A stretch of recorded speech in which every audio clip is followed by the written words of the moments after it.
Well, India and Myanmar relations are rooted in shared historical, ethnic, cultural, and religious ties. A number of agreements enhancing bilateral cooperation have been signed or have been agreed upon by the two countries over the years. High level visits have been a regular feature of India and Myanmar relations for several years now. And talking about visits, Foreign Secretary Harsh Shringla and Indian Army Chief General M.M. Naravne were in Myanmar recently on a two-day visit. They met Myanmar State Councillor Aung San Suu Kyi for talks on taking forward bilateral relations in a wide array of bilateral areas. Shringla and Naravne discussed important bilateral relations during their meeting with Suu Kyi, the Indian embassy said in a tweet without giving out further details. In this edition of The Big Picture, we will analyze the bilateral ties between India and Myanmar. Joining me on the program today are Veena Sikri, former ambassador, Professor Swaran Singh, Chairperson, Centre for International Politics, JNU, and Major General Ashwini Sivaj, retired defense and strategic expert. Thank you to all my guests for joining me on this edition of The Big Picture. Ambassador, I'd like to begin the program with you first. Before we go about talking about the recent visit of General Naravne and the Foreign Secretary, let's talk about the status of the bilateral relationship between India and Myanmar. I think that Myanmar is a very significant and very important neighbor for India. It is a core neighbor in two aspects. One is India's neighborhood first foreign policy, where Myanmar certainly holds pride of place with all the other neighboring countries that India has.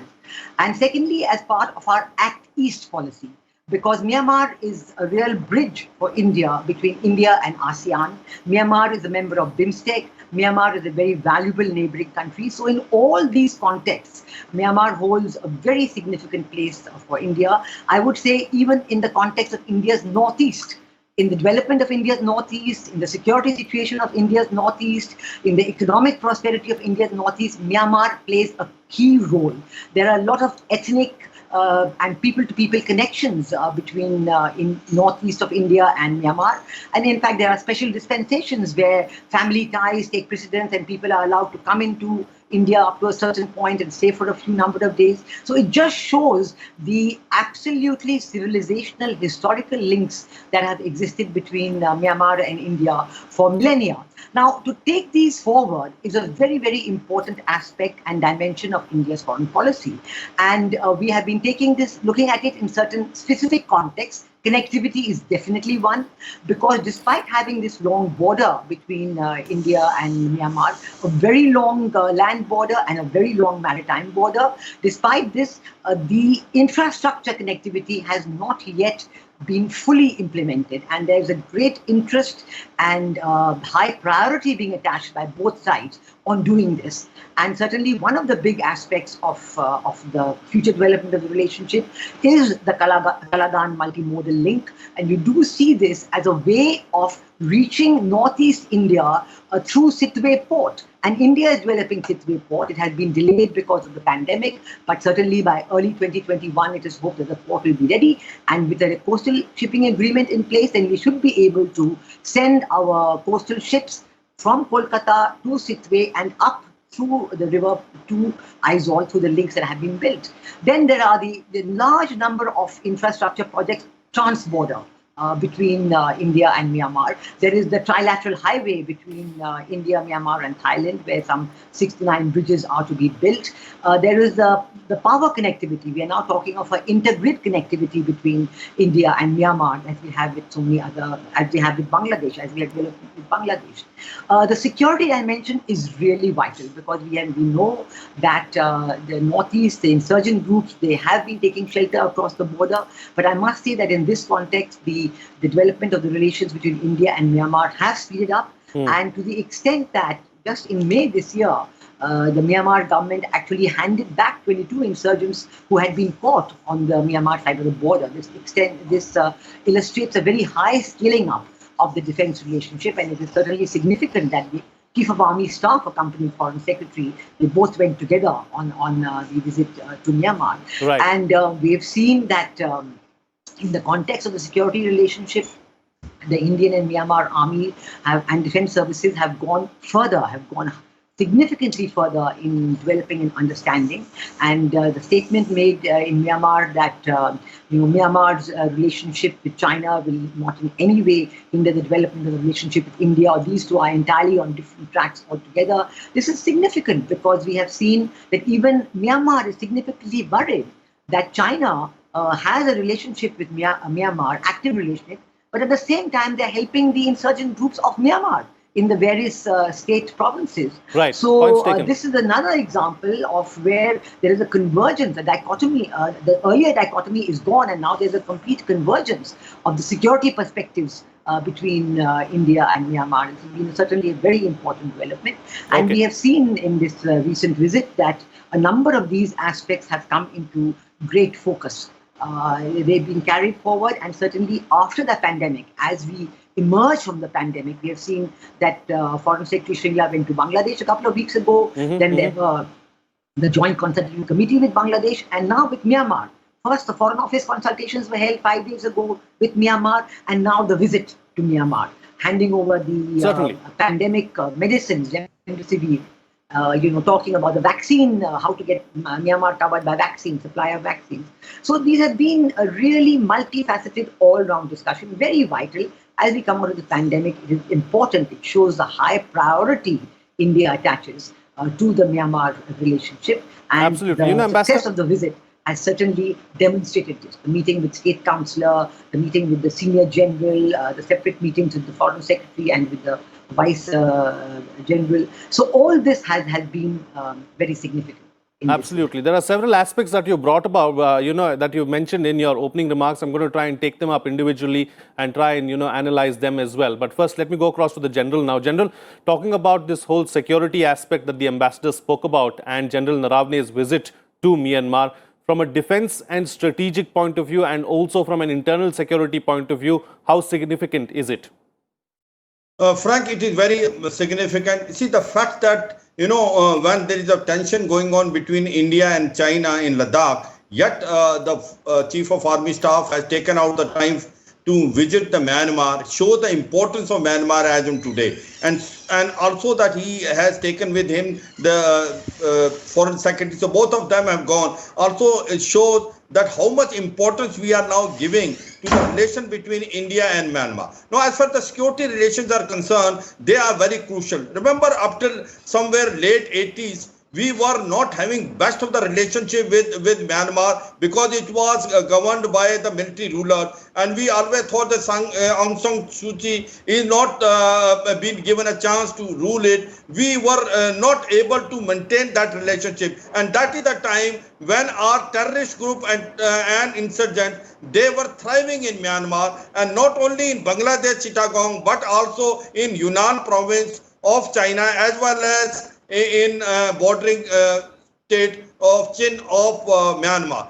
But in 19, we changed our stance. We realized the importance of Myanmar, that if we have to fight insurgency in Northeast, you have to cope and cooperate with Myanmar, and that is how the things start changing. Now we have the best of the relation with Myanmar. We are now basically cooperating with them. 22 insurgents which have been handed over by Myanmar on May this year show that they are now working hand in glove. We are training their army. We know it. The western portion of Myanmar, they are not capable of defending themselves. Their army is not very well trained. So we are training their army. We are giving them a weapon system. They are now cooperating with us. Remember what has happened is this Arakan army rebels, which are the one spoil sport. They are not letting our Kaladan project from Sitwe to go toward Aizawl because they are extorting money from the contractors. They are the biggest problem there. Then Arakan Rohingya Salvation Army,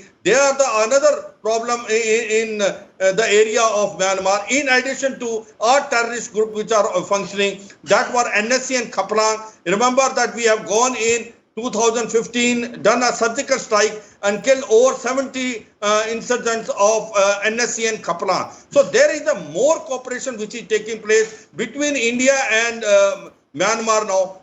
Myanmar is now understanding that if it has to develop in future, it has to balance its relation between China and India. Earlier Myanmar was totally in hand in glove with China. Now also, remember, China has a deep pocket. China is making a China-Myanmar economic corridor coming from Kunming and going from Yunnan and going to Kua Kapua port, which is there in Rakhine only. We have also made another port called Sitwe, and from where the ambassador was trying to convey that we have got our connectivity, which is going to Aizawl by your roadways as well as by airways. My point of understanding is that as from the defense point of view, today Myanmar is very crucial to India, and that is why we are now trying to help them out to ensure that we fight insurgency together and we do not allow each other's soil to be utilized by the insurgent group. We have already handed over them a Kilo class submarine, Sudhir, the one which we have taken from Russia in 1980, we modernized and given to them. We have also given them a torpedo. We are opening a women training school there in Myanmar. We are training their army. Their officers are also getting training here, and we are now exporting and giving them a weapons. Remember that if we have to become a 5 trillion economy, we have to have a better economic relation with Myanmar. This will not do it. A $2 billion of trade between India and Myanmar is too less. And the biggest scope in this is exporting the military hardware. They need it. And don't let them go toward China. We are capable of providing them. We have got a weapon system. We have got an indigenous military industry which is capable of exporting. Let us go and give them these weapons on a cheap rate and on certain incentive so that they buy from India, not from China. This is the current point. And I fully agree on two issues, that it is gateway to Southeast Asia and it is a very crucial state for us. Myanmar as a country, we have to best of the relation, because if we want to look toward the ASEAN countries, we have to go through the Myanmar. Myanmar is the only country out of ASEAN where we have a border, land also, and maritime border also. So overall, I say that in time to come, our relationship between Myanmar must go more military to military. We are giving them importance. Now in time to come, we should able to export them more weapon system and also more training facility to their officer and men in India. Okay, all right. Professor, let me bring you into the picture now. So whenever we speak about our neighboring states of be it Myanmar or Bangladesh, or when we look towards the east, we always talk about it with China in mind as well. So how much of a role does China play in all of this? Is our relationship, very different to what China has with these countries? And what does this really mean? What is the bigger picture? Thank you. China has been for almost 2 decades, very, very influential factor in India's foreign policy, particularly India's engagement with its neighbors. But given the tensions that are going on the border for over now 5 months, that factor has, I think, really become far more important, and we have seen influence of China, particularly in case of Nepal, is making India far more conscious of engaging its immediate neighbors. But when it comes to Myanmar, you notice it's not simply the neighborhood first policy, but also Act East policy that blend together. So even if India had kind of started rapprochement with Yangon from early 1990s, 1992 visit of J.N. Dixit, we have seen in last 6 years there is a certain hyperactive footwork, right from the level of summit meetings almost every year to a whole range of official meetings on both sides, including the recent February meeting between the Indian Prime Minister and President of Myanmar when he came to New Delhi. More than 10, I think, MOUs were signed in a whole range of areas. So certain hyper action, particularly when it comes to Myanmar, has been noticed. I do understand that China also becomes really very significant when it comes to dealing with Myanmar because of enormous influence over years, starting from 1988 when we had the Tiananmen Square incident in Beijing, and of course another 88 event of massacre in Yangon, which made both these states as pariah states, and they found nobody else to engage but each other. So since then, enormous influence of China. If you particularly look at the Upper Burma part, even today, north of Yangon, your phone SIMs are Chinese. So people are using Chinese phones, as they converse, not the national phone numbers, even within Myanmar. So it's not that the Shan state or Kachin state, but lately, of course, issue of Rohingyas and Rakhine state has also become extremely significant. So I think this very interesting calibration of General Naravane accompanying Foreign Secretary Harshvardhan Shringla is a clear understanding of what kind of local equations exist in Myanmar, where military continues to be significantly in control of decision making and mostly political leaders continue to be ceremonial so far. In fact, Aung San Suu Kyi was not even willing to contest elections next month. Of course, now it is clear that she would be contesting elections. So it is important for India to take a ground situation assessment, not just of stock taking of its own whole range of projects that India is doing, but also of the politics on the ground, of the decision making on the ground, and how to take advantage of that. I heard my two co-panelists mention if India has to move to 5 trillion economy. You remember from early 1990s when we came out of Hindu rate of growth, it was primarily engaging with Southeast Asia, particularly in trade terms. So Southeast Asia, ASEAN today has trade with India equal to the trade with China. Right. And I think with China, we are getting enormous difficulties, but with ASEAN, we can perhaps find that resilience and demand generation, both increasing imports and exports, and that trade is also not one-sided, it is relatively balanced trade that we have. And for that, the bridge in between India and South Asia is Bangladesh and Myanmar. And that is why engaging Myanmar at various levels, understanding what is happening on the ground in Myanmar, and also understanding China's influence in that region, I think is extremely important for India. And therefore, this visit, and this is not the only visit, you have seen Indian Prime Minister visiting twice Myanmar. So it's a hyperactive engagement that is happening. And after COVID-19, which has put a halt on such visits for a certain period of time, this is again, sort of showcasing how India is not just only video conferencing with all leaders, but also sending leaders. The foreign minister is today in Tokyo. So India's increasing engagement with quadrilateral security dialogue also underlines that it is not just economic interests of India. Right. It is also strategic interests of India. It is the political engagement of India with larger region, not just Southeast Asia, but Indo-Pacific.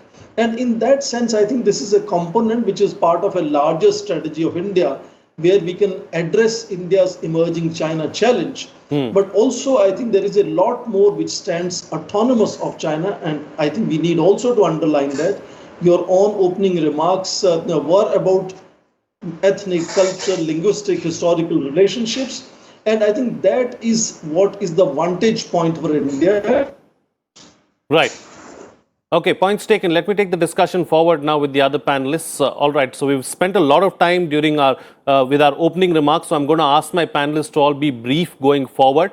Okay, so Ambassador, let's talk about some problem. We've spoken about how this relationship is so important, how it has transpired and how it has reached a good place now in recent times, and how both nations have worked together to bring it to where it is right now.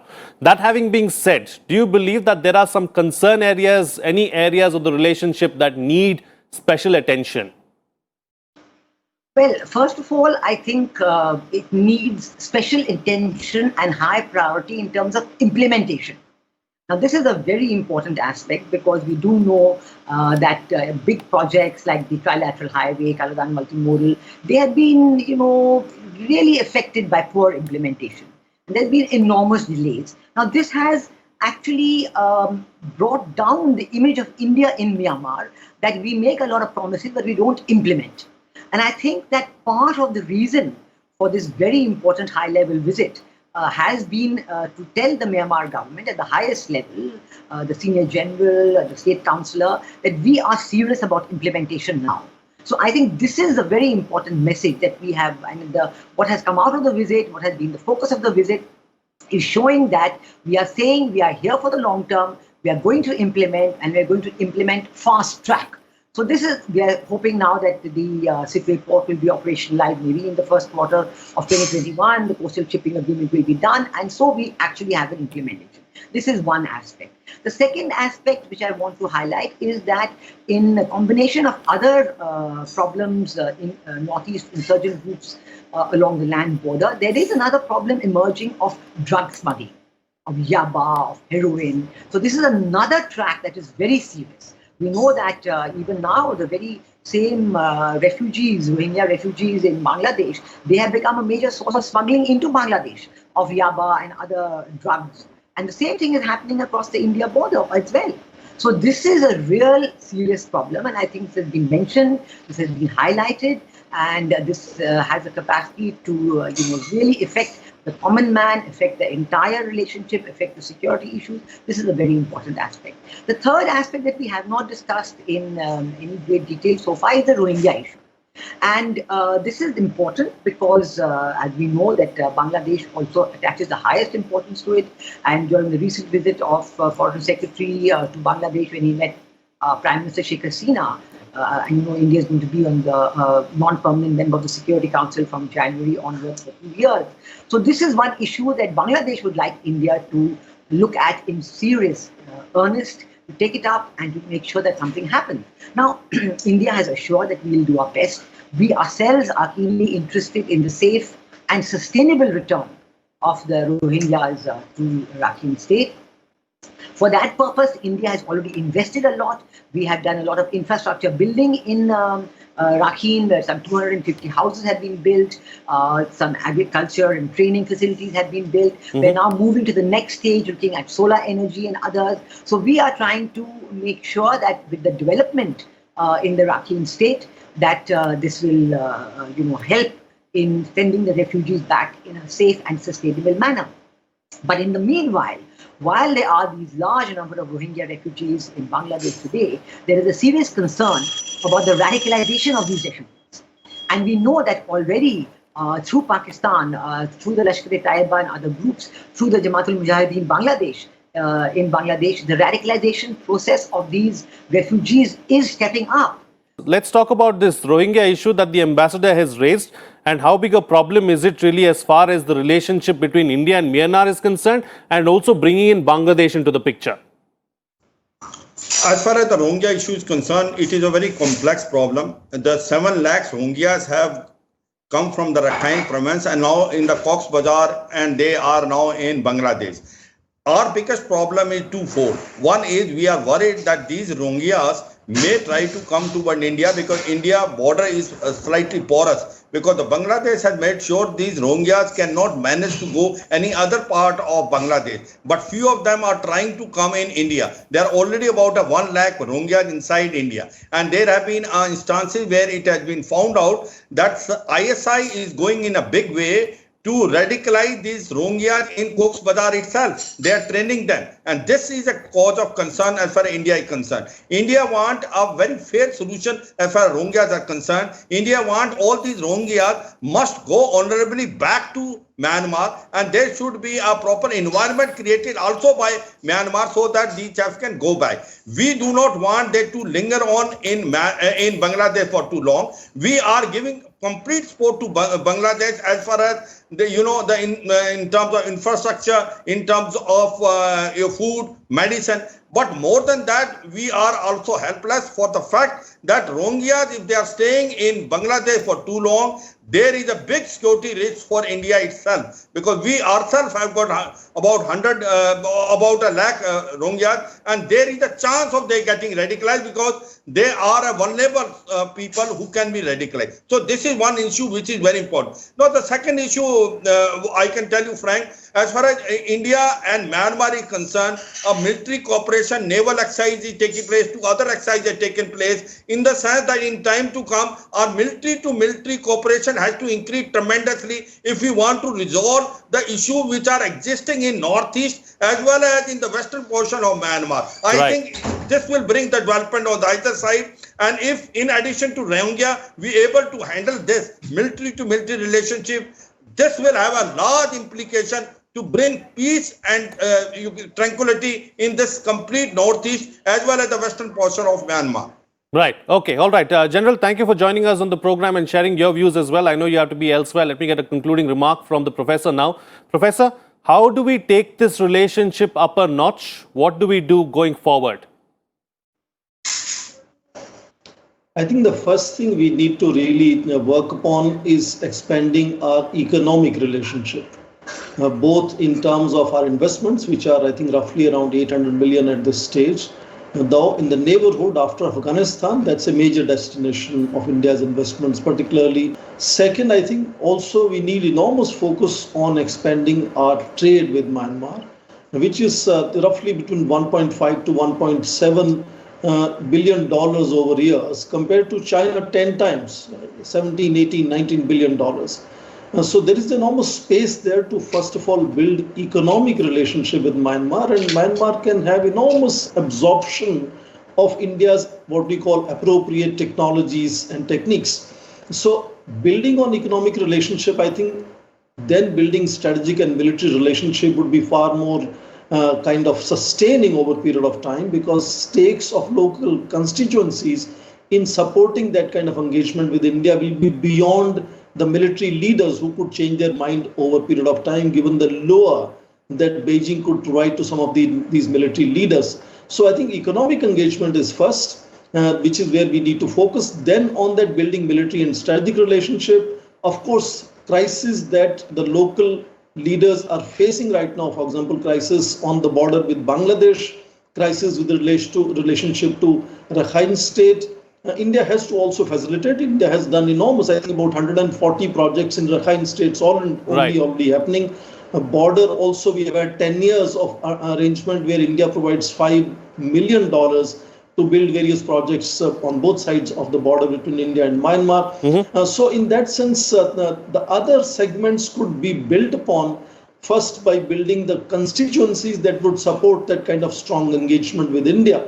Right. So that the leaders over a period of time, and hopefully they will be democratizing over a period of time as well, would see their own stakes in engaging India a priori, not just simply to find an alternative to China, but autonomous relationship with India has to be built upon. And I think that is the direction in which the relationship is moving already. And we have seen, as I said, a certain hyperactive momentum in engaging Myanmar. And that is not simply because we have the China challenge, but there is a larger awareness of India's greater role in Indo-Pacific, and which is what is also making India engage Myanmar far more seriously. Okay, all right. On that note, then I'll call it a wrap on this edition of The Big Picture. Thank you to all my guests for joining me on the program and putting things into perspective for us. What's coming out of this discussion is that Myanmar is a very important neighbor of India and holds a very significant place in India's scheme of things. Ties have changed for the better over the last 3 decades. Insurgency in the northeast, which was a major problem for India, has been dealt with effectively in recent years thanks to Myanmar's cooperation. Over the last 5 to 6 years, there has been hyperactivity in the relationship and has reached new heights. Implementation of projects has been an issue and continues to be a problem. We need to deal with the speed of our projects in Myanmar and need to implement them according to plans